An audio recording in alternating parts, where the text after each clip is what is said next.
is Dr. Harlan Mead, and I'm the president and CEO of Copper North Mining Corp. And we took on that company in 2014.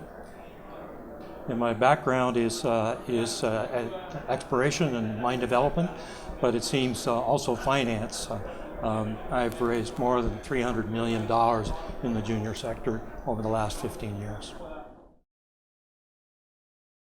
Well, Copper North is a small company. It's a microcap company, but it has two excellent projects: the Carmacks project in Yukon, which I believe will be Canada's next copper mine, and I'll explain why later. And secondly, our Thor property in northwest British Columbia, which is just down the road from the Carmacks mine mill facility, which is a $1.1 billion facility sitting empty. So certainly they would benefit from a new discovery.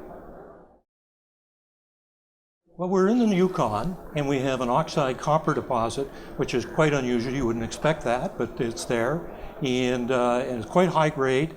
But what is surprising is that our oxide deposit has substantial gold credit. So we really have to recover not just copper by heap leaching, but also recover the gold.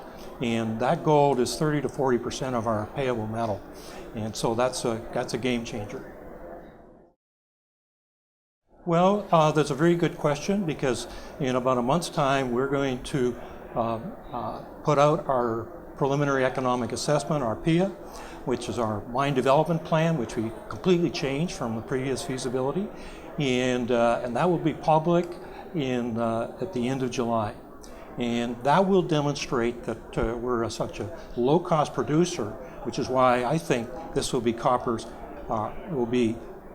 next major copper mine in the Yukon, just by virtue of its being a very low cost of production. Even in these markets, it's quite financeable.